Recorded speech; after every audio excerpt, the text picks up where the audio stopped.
Yeah, so today was the moment of truth, and I lost the accounts, all three of my fundeds. So right now I just have the Apex evals that I'm gonna try to do something with on NFP. Otherwise, I'm gonna have to be back to square one. Let's go over the charts. So this is yesterday's close, Wednesday's close. Super bullish week after this two-stage PSP SMT fill was holding since Monday, and it's all-time high. So I don't really want to force any shorts, especially because YM does have this previous week high that we left a failure swing with, and we have this daily high from back here, and then this is all-time high that we will eventually break SMT with, I'm assuming.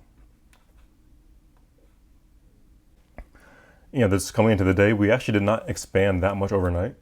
NQ just took previous day high, but we're not actually reversing off it. It's clearly a retracement. Same thing with YM. We hit this at 2 o'clock compared to 3 o'clock here, so an hour earlier. And then YM, it does have a deeper retracement, which I look at as just a SMT fill. All right, so we have this 1 hour gap at 2100.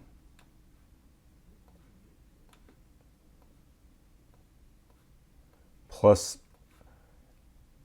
I can't recall if it's a 4-hour low, but it's definitely a 6-hour low.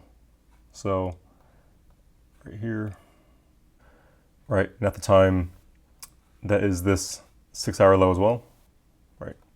Took it by 2 ticks, where NQ left that failure swing by 4 points. So I'm still feeling bullish, and then coming into 8 o'clock, we do have this hourly gap on YM that formed from this SMT. So we make the SMT, then we expand away, and we create a gap on YM.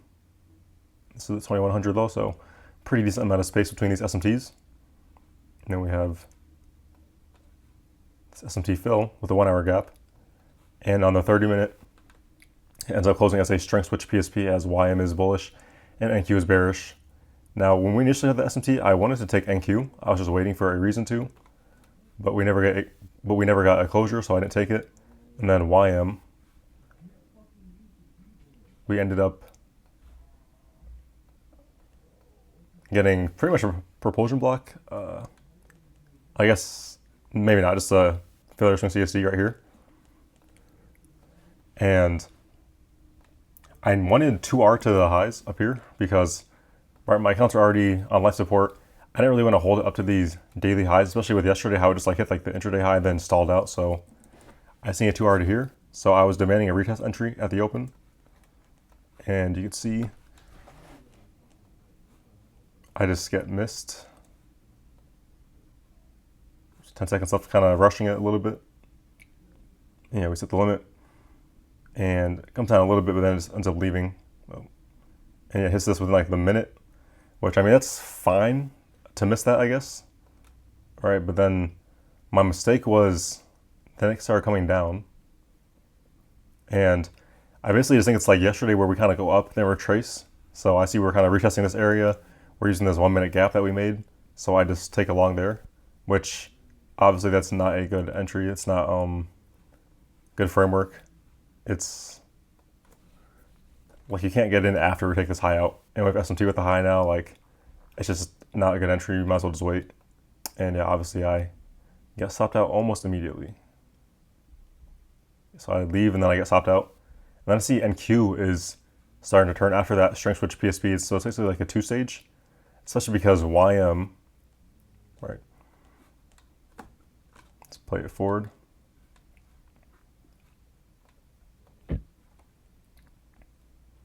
All right, we take out this low now, which I was initially looking for this one when we came inside the gap. I wanted this to happen pre-market, but it didn't happen.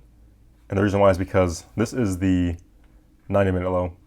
So we had a 1 hour SMT fill, but I wanted it also to be aligned with the 90-minute sequential SMT. So, right, first we get a strength switch where YM hits this high first, and then we get a strength switch where on this move down, YM is taking out this low. So notice sequential SMT, and then NQ is CSDing up. All right, so I'm taking NQ now, and obviously this is not a good entry. YM already took this. There's no reason to force NQ here, even if there's a new SMT now and it's has a CSD. Like, it's just, I already know that. It's not like a concrete rule, but I know that in my head I've seen stuff like that happen. Usually it's like somewhat different, but I knew well enough that this is not a good trade to take. Right? So I'm in this. I'm basically just waiting for the candle to close. I'm considering reversing the position if we do close under this 930 low, because that would be a CSD. Right, we end up going up a little bit. Right, you can see like 106 ticks, probably like 25 points or whatever. And then this next candle, I'm waiting for it to close. When I do come back, it closes like right here. And yeah, I just flip the position. I just reverse the position because right at that point it's just S&P with this high, and NQ should be the weakest asset, but you can see I just get faked out as, wait, let's fast forward it really. Right, so hop on the 5 minute. My entry's pretty much here. And then, right, I mean, you would think it'd go down. And I mean, it did a little bit. Like, it basically was up like another 25 points when I take it to a new low a day. And what ends up happening is, yeah, we just grape CSD to the downside, then first grape CSD to the upside, and then grape CSD to the downside. So this is like faking out both sides. Then he does come up and take this high, which doesn't really make sense to me still. And that is pretty much the account, right? Yeah, on this retracement, I lost. I did take YM, which this should have been my one and only trade today if I missed the one at the open. So let's get into that. Now, obviously it's not ideal that YM becomes the strongest asset at the open, taking out this high and then switches weaker, but it can happen. So how you recognize that to be something that you can trade is we have this SMT, and then this is a 15-minute closure. It's a bearish candle on NQ.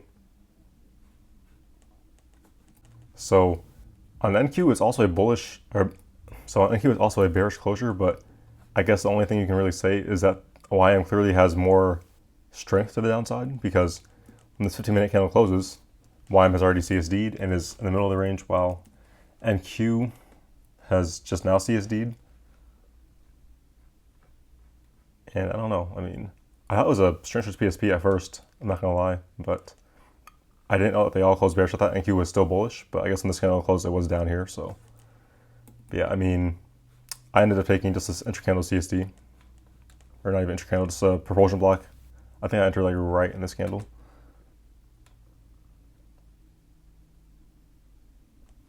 All right, just enter here. I know it's only come for the lows.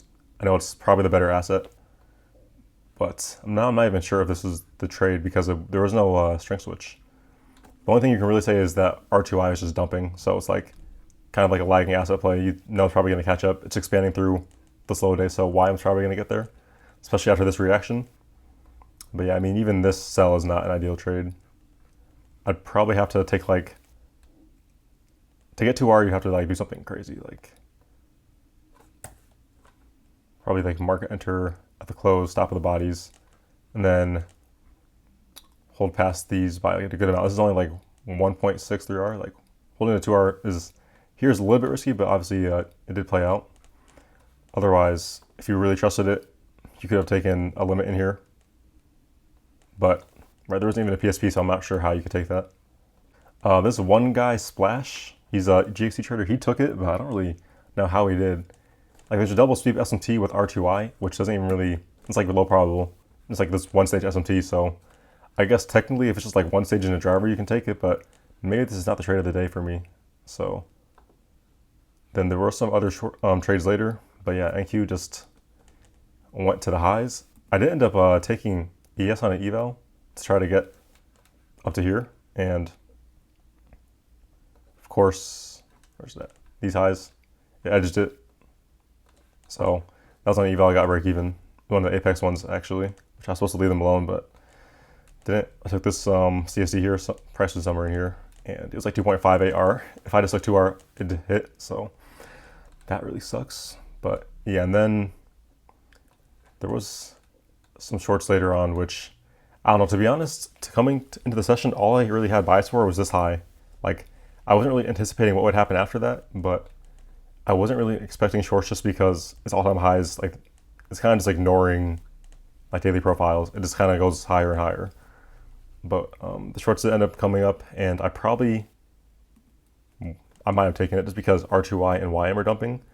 And at this point, it's really only NQ that's pumping. So if it's only one asset out of all three or all four that's doing a move, it's probably lying. And there was a strength switch, I think, where ES took out this 10 o'clock high.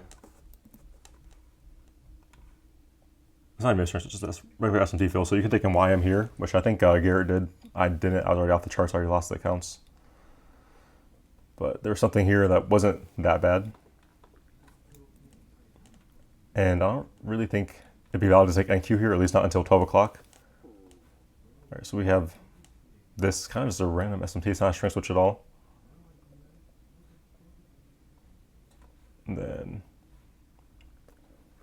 yeah, one of my friends said there's a two-stage here, and I don't really see it. I only saw the one, but you probably could have taken like, I was only 11:30 here. So yeah, you probably gotta wait till like this time, because now it's like really close to the open, so you can take something like this, which, yeah, I don't know. But it's pretty much the day. I mean, I clearly did not follow my rules at the open, or I just like disregarded them, disregarded the quality setups I know I'm supposed to take. So the YM long was obviously a bad trade. The NQ long was even worse with the SMT there holding. And the NQ short actually was not that bad. If it was another scenario, if it was like my first trade of the day, I probably wouldn't regret it, because like I'm still not really good like when YM is like the weakest and then the leading asset in both directions for the triad. So first YM was a leading asset bullish, then it turned the leading asset bearish. Like I'm not really good at navigating that. So if I lost the NQ trade, I wouldn't be too mad. And then after that, maybe I'd catch an NQ or YM short, but that's a big maybe. Otherwise, I could have spent a -1 R day on any other day. But yeah, that's pretty much it. I did journal all these, so yep, the daily highs up here. SMT fill, strength switch PSP, just got missed. I don't really know how much R this was. Obviously, I just lost the accounts though. This was probably like a $200 risk. Now the next one just stopped out. Oh, so yeah, this is just to try to get the continuation entry after getting missed. Because obviously you can't wait for a propulsion block all the way up here. But yeah, this V-shape down is kind of like obvious. So just something to avoid in the future. I already knew that, knew better. All right, this NQ looks like a strength switch, the 90-minute sequential SMT. Got all the way up here, reversed on me. And then this NQ trade, I tried to take it after it flipped. The retracement got me out. And then this little YM trade, which didn't really do anything. I tried to take both at the same time, so I thought they were both going to sell off. I didn't expect NQ to flip for no reason. Yeah, this is the YM trade. You see on the micros, it actually did close under here, unlike the minis. Then yeah, my stop was like up here. I didn't really have an area. I was just trying to get some money. This was also undersized, so that's why it's only $125. But yeah, these accounts are gone. And yeah, we're gonna see what happens tomorrow. We have NFP, so I'm gonna try to get some accounts funded off the news event. And yeah, I just really need to change up my trading approach though. Right, especially if I want to do that high risk of like $500 per trade, then I need to like be patient and only take like the highest quality setup. So that YM trade I definitely wouldn't take. It's just not high quality enough. The NQ trade I wouldn't take. That's not high quality enough. This short is not bad. I might take it, but I don't know, in the future I probably need to like de-risk if like it's switching strength like that, where at this point at 940 after that CSD, YM was way weaker than NQ. It was definitely retracing up, but it's already like CSD down, and RTY is the weakest, so maybe I wouldn't even catch that, take that NQ short, who knows. And then yeah, either take nothing or maybe get a short later on, but I definitely need to be more of like a one-shot, one-kill trader where I only take one trade a day, especially if I'm risking high like that. Because while it will maximize my winners, my accounts will not last as long. So I'll probably just, depending on these fundeds, I'll probably just trade one account at a time or purchase one at a time, assuming I don't pass these fundeds or these evals tomorrow. And yeah, otherwise I could go back to 300 risk, but no, for evals I need to, honestly, I think I need to do high risk to pass evals and to get to buffer. But once I'm funded, like at buffer for payouts, then maybe I'll go back to 300 risk, and I'll just have to utilize TradeOpportunities lockout feature and just like lock as soon as I lose to or something like that. But obviously, you see all my trades today were like back to back to back, so I don't even know if I'd have the discipline to do that normally. So we'll see what happens. Yeah, another disappointing day by me. I feel like the spiral wasn't as bad. It was more just being confused by price action, not like straight tilt. But obviously, I just lost the accounts. I really wanted to try to get them back, but they were gone. So now I gotta try to get some new ones and get some payouts from those. But yeah, I don't know. Price action has been really tough lately, so I just gotta be better. Not really sure what else to say. It's kind of interesting. So arch-wise in this daily for value gap, so we have SMT fill. So it's probably just gonna go higher on NFP, but yeah, I just messed up today. So hopefully I can get some new fundeds from NFP tomorrow, and then Monday I can come into the week with new fundeds and trade better. But yeah, I've just been struggling with the all-time high markets, and yeah, pretty disappointing after that 8 trade day win streak. I was getting pretty confident, and I think most of my trades have not really been the result of overconfidence, because I've been making sure I'm waiting for all my confirmations. So it's not really price, it's more technical mistakes, not psychological at this point. As in, it's psychological because I'm overtrading a little bit, but I'm not like being overconfident and taking trades without my confirmations, which is what I used to have a problem with. So it's some growth, but now it's just a new problem that I need to fix. So yeah, I just need to be pickier, to be honest, and still be okay missing trades. But yeah, it's just talking at this point. I don't know. I mean, the counts are gone, so is what it is, I guess. Like I said, I got 2 more. Try to pass those tomorrow, and yeah, I'll let you know how it goes. Yeah, maybe I'll buy another Tradeify account to trade after NFP with the high risk strategy I was talking about. But yeah, we'll see what happens tomorrow. Good luck to whoever's watching.